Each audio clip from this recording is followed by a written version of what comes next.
नमस्कार दोस्तों, स्वागत है आपका एक बार फिर से बीएससी थर्ड ईयर की केमिस्ट्री क्लासेज में। देखो, आज हमारा क्वांटम मैकेनिक्स में टॉपिक है डी ब्रोगली परिकल्पना, डी ब्रोगलीज हाइपोथीसिस। देखो, ये भी एक मोस्ट इम्पोर्टेंट टॉपिक है, तो इसके बारे में हम आज समझने की कोशिश करेंगे कि आखिर ये क्या होता है, किस प्रकार काम करता है। देखो, आपको पता है जो लाइट है, पहले मैं एक बार छोटी सी बात कर लेता हूँ। जो लाइट है, जो प्रकाश है, वो अलग अलग प्रकार का व्यवहार दर्शाता है। वो अलग अलग प्रकार का व्यवहार दर्शाता है, ठीक है। जैसे प्रकाश के द्वारा परिवर्तन भी होता है। प्रकाश के द्वारा क्या होता है? रिफ्लेक्शन भी होता है, रिफ्लेक्शन परावर्तन भी होता है, अपवर्तन भी होता है, ठीक है, व्यतिकरण भी होता है। इसके अलावा हमारे पास जो प्रकाश विद्युत प्रभाव है ना, वो भी किसके द्वारा होता है? प्रकाश के द्वारा ही होता है, ठीक है। जो हमारे पास कॉम्पटन प्रभाव आता है, आपके एक टॉपिक है कॉम्पटन प्रभाव, वो क्या होता है मैं आपको समझाऊंगा, ठीक है। अभी तो आप नाम देख लीजिए, कॉम्पटन प्रभाव भी हमारी यूनिट में आने वाला है। तो देखो, प्रकाश अलग अलग तरह की घटनाओं को अंजाम देता है, अलग अलग तरह की घटनाओं को दिखाता है, जैसे परावर्तन, अपवर्तन, व्यतिकरण, प्रकाश विद्युत प्रभाव, कॉम्पटन प्रभाव, अलग अलग तरह की घटनाओं को दिखाता है। अब देखो, इन घटनाओं को समझाने के लिए सबसे पहले प्रकाश के तरंग रूप के बारे में बताया, ठीक है। मतलब ये कि प्रकाश जब हमारे पास किसी सोर्स से आ रहा है, कोई स्रोत से आ रहा है, तो वो वेव्स के रूप में आ रहा है, तरंगों के रूप में आ रहा है, ठीक है। तो उस आधार पर इन गुणों को समझाया गया, ठीक है। लेकिन प्रकाश के तरंग रूप के आधार पर इन गुणों को तो समझा दिया, परावर्तन, अपवर्तन, व्यतिकरण, लेकिन प्रकाश के कुछ और गुणों को नहीं समझा पाया।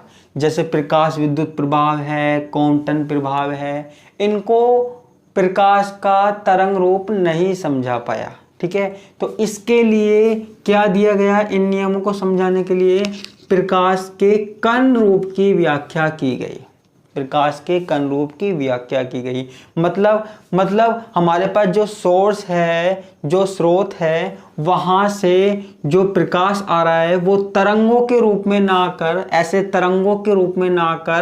छोटे छोटे कणों के रूप में आ रहा है ना। छोटे छोटे कणों के रूप में आ रहा है, छोटे छोटे पैकेटों के रूप में आता है, छोटे छोटे बंडलों के रूप में आता है, जिनको हम क्या कहते हैं? क्वांटा कहते हैं, ठीक है। जिनको हम क्या कहते हैं? क्वांटा कहते हैं, फोटोन कहते हैं। इसी क्वांटा के आधार पर ही तो हमारे पास क्वांटम मैकेनिक्स बनी है। इस क्वांटा के आधार पर ही हमारे पास क्वांटम मैकेनिक्स बनी है बच्चों। तो प्रकाश दो तरह का व्यवहार दर्शाता है, ठीक है। एक तो तरंग रूप और एक कणीय रूप, है ना, जिसको हम क्वांटा बोलते हैं या फोटोन बोलते हैं, ठीक है। इन क्वांटा के आधार पर ही तो हम पूरी क्वांटम मैकेनिक्स पढ़ रहे हैं, नहीं तो हमारे पास कुछ भी नहीं है। आगे की बात करें,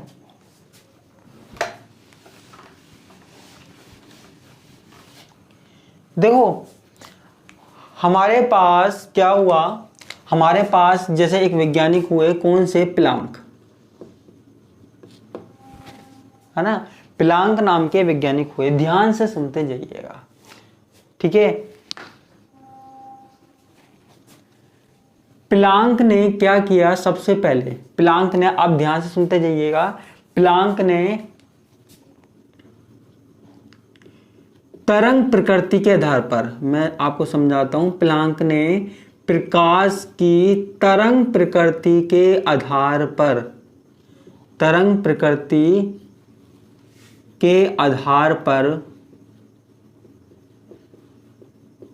ऊर्जा समीकरण दी, ठीक है। यानी कि जो प्रकाश हमारे पास आ रहा है वो तरंगों के रूप में आ रहा है, वेव्स के रूप में आ रहा है, इस तरीके से। तो उस आधार पर हमारे पास ऊर्जा समीकरण दी गई, ठीक है। कैसे दी गई बच्चों? उन्होंने कहा कि जो E होता है वो होता है E बराबर h न्यू। ठीक है, E बराबर क्या होता है, h न्यू।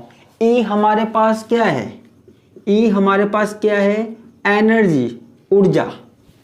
ठीक है, जो हमारे पास h है वो क्या है, वो एक कांस्टेंट है, प्लांक स्थिरांक। वो क्या है, कांस्टेंट है जिसे हम प्लांक स्थिरांक बोलते हैं। और न्यू क्या है, आवृत्ति। न्यू क्या है, आवृत्ति है, फ्रीक्वेंसी है। ठीक है, हो सकता है हम में से बहुत लोगों ने ये पढ़ रखा हो, है ना। और जिन्होंने क्वांटम वाली बुक पढ़ रखी है, जो मैथ से हैं, उन्होंने तो ये पढ़ रखा होगा शायद, मेरे हिसाब से। ठीक है, तो E बराबर ऊर्जा, H बराबर प्लांक स्थिरांक और न्यू बराबर आवृत्ति, फ्रीक्वेंसी। ठीक है बच्चा, अब देखो जो न्यू होता है हमारे पास, आवृत्ति होती है, आवृत्ति को हम क्या लिख सकते हैं, C अपॉन लैम्डा। आवृत्ति को हम क्या लिख सकते हैं, C अपॉन लैम्डा। ठीक है, C अपॉन लैम्डा। अब देखो जो C है वो क्या है, वेलोसिटी ऑफ लाइट, प्रकाश का वेग। C क्या है, वेलोसिटी ऑफ लाइट, प्रकाश का वेग। लैम्डा हमारे पास क्या है, तरंग दैर्ध्य, वेवलेंथ। ठीक है, लैम्डा हमारे पास क्या है, वेवलेंथ है ना। ये छोटी छोटी डेफिनेशन तो आपको पता ही होगी कि आवृत्ति क्या है, प्रकाश का वेग क्या है, तरंग दैर्ध्य क्या है, ये तो आपको पता ही होगा, सीधी सी बात है। अब देखो न्यू बराबर क्या होता है, C अपॉन लैम्डा होता है। अगर न्यू का मान किस में रख दे, समीकरण 1 में रख दे, है ना। न्यू का मान समीकरण 1 में रखने पर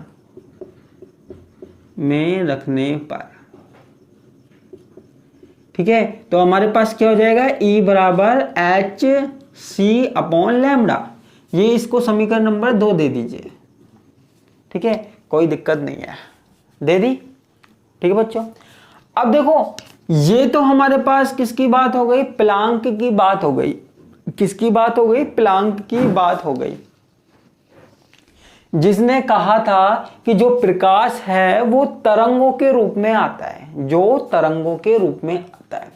अब इसके बाद हमारे पास एक दूसरे वैज्ञानिक हुए, कौन से, बड़ा ही फेमस नाम है, क्या, आइंस्टीन।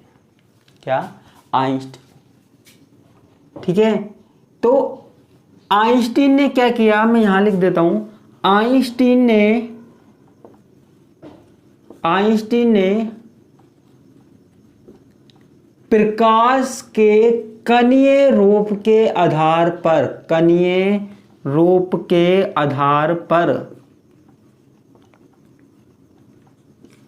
यानी कि प्रकाश जो आ रहा है वो कणों के रूप में आ रहा है, वो क्वांटा के रूप में आ रहा है, छोटे छोटे पैकेटों के रूप में आ रहा है। उस आधार पर, on the basis of photon, Einstein ने प्रकाश के कणीय रूप के आधार पर ऊर्जा समीकरण दी। ठीक है, आइंस्टीन की जो ऊर्जा समीकरण है वो तो बड़ी फेमस है, शायद आपने नाम भी सुना होगा, आपको कहीं पे भी लिखी हुई मिल जाएगी, आपने बहुत बार पढ़ा होगा। E बराबर mc², इसको समझने में ही लोगों को जिंदगी निकल जाती है। ठीक है, आपको पता है आइंस्टीन ने जो अपने जीवन में सबसे बड़ी खोज की थी वो थी E बराबर mc²। ठीक है, E बराबर mc², ये हम यहां पे दे देते हैं समीकरण नंबर 3। ठीक है बच्चा, अब देखो बच्चा, यहां पे जो m है वो क्या है, फोटोन का द्रव्यमान।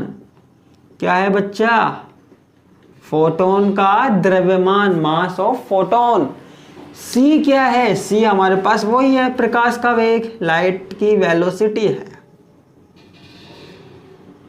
ठीक है, तो हमारे पास क्या निकल के आया, एक तो हमारे पास जो प्रकाश की तरंग प्रकृति है उसके आधार पर हमने ऊर्जा समीकरण दे दी, एक हमारे पास जो प्रकाश की कणीय प्रकृति है उसके आधार पर हमने तरंग समीकरण दे दी। ठीक है, अब इन तरंग समीकरणों को हमने क्या कर दिया, मिला दिया। ठीक है, क्या कर दिया, मिला दिया। तो समीकरण 2 व 3 से देखो दोनों ई है, दोनों एनर्जी है, तो मैं इसको इसके बराबर लिख सकता हूं, मैं इसको इसके बराबर लिख सकता हूं क्या? तो मैं इसको ऐसे लिख सकता हूं HC/λ बराबर mc²। इस तरीके से हम लिख सकते हैं क्या? लिख सकते हैं, नहीं लिख सकते? लिख सकते हैं, बिल्कुल लिख सकते हैं भैया। अच्छा, अब मैं अगर इस C से इस C को काट दूं, 2C है यहां पे, ठीक है, 2C है, तो अगर मैं एक C को इस C से काट दूं तो काट सकते हैं ना हम? काट सकते हैं, नहीं काट सकते? बिल्कुल काट सकते हैं भैया। तो हमारे पास क्या बचेगा, H/λ बराबर mc। ठीक है, ये हमारे पास अब बचा। ठीक है, अब हमें क्या करना है, लैम्डा को एक जगह रखते हैं, बाकी की चीजों को हम दूसरी जगह ले आते हैं। तो बाकी की चीजों को जब हम दूसरी जगह लेके जाएंगे तो हमारे पास क्या हो जाएगा, H/mc। ठीक है, H/mc हमारे पास यहां पे हो जाएगा। ठीक है, अब यहां पे हमने H/mc लिख दिया। ठीक है, H हमारे पास प्लांक स्थिरांक है, M क्या है, फोटोन है, M क्या है, वो फोटोन का द्रव्यमान है, C हमारे पास क्या है, प्रकाश का वेग है। ठीक है, C हमारे पास क्या है, प्रकाश का वेग है। ठीक है, अब देखो एक बात बताओ, अगर mc ये क्या है, द्रव्यमान, और ये क्या है, c वेग, वेलोसिटी है। अगर हम mc को मिलाकर अगर हम H/p लिख दें तो क्या लिख सकते हैं क्या? बिल्कुल लिख सकते हैं, क्योंकि हमको पता है, क्या पता है, P बराबर mv होता है, P बराबर mv होता है, संवेग, ये संवेग होता है ना, तो संवेग क्या होता है, द्रव्यमान इंटू वेग होता है, संवेग। ठीक है, तो c भी तो हमारे पास क्या है, वेग है, तो H/mc को हमने क्या लिख दिया, H/p लिख दिया। ठीक है, H/p लिख सकते हैं हम। तो ये हमारे पास क्या हो गई, समीकरण नंबर 4 हो गई। ठीक है, तो डी ब्रोगली ने क्या किया, देखो प्लांक ने क्या बताया, प्रकाश की तरंग प्रकृति के बारे में बताया, आइंस्टीन ने क्या बताया, प्रकाश के कणों की प्रकृति के बारे में बताया, डी ब्रोगली ने क्या किया कि प्रकाश की तरंग प्रकृति और प्रकाश की जो कणीय प्रकृति है उन दोनों को जोड़ दिया, उन दोनों को आपस में क्या किया, जोड़ दिया, मिक्स कर दिया। तो उसके बाद उनके पास जो समीकरण निकल के आई, दोनों समीकरणों को मिलाने पर इसको ही हम क्या कहते हैं, डी ब्रोगली संबंध कहते हैं, या डी ब्रोगली परिकल्पना कहते हैं। यानी कि प्रकाश दो प्रकार का व्यवहार दर्शा सकता है, कणीय भी और तरंग रूप भी, दोनों प्रकार का बिहेवियर शो कर सकता है, दर्शा सकता है। ठीक है, तो यह समीकरण डी ब्रोगली संबंध को दर्शाती है, डी ब्रोगली संबंध को दर्शाती है। ठीक है, यह समीकरण क्या करती है, डी ब्रोगली संबंध को दर्शाती है। डी ब्रोगली संबंध, जैसे डी ब्रोगली हाइपोथेसिस भी बोलते हैं। ठीक है, तो ये हमारे पास पूरी क्या हो गई, डी ब्रोगली समीकरण हो गई। इतनी आप एग्जाम में लिख सकते हो, इसके अलावा और कोई जरूरत नहीं है। ठीक है, तो ये डी ब्रोगली समीकरण हो गई। अगला जो नेक्स्ट टॉपिक है वो हम पढ़ेंगे नेक्स्ट क्लास में। इसी के साथ मैं आपसे विदा लेता हूं। धन्यवाद, नमस्कार, बाय बाय।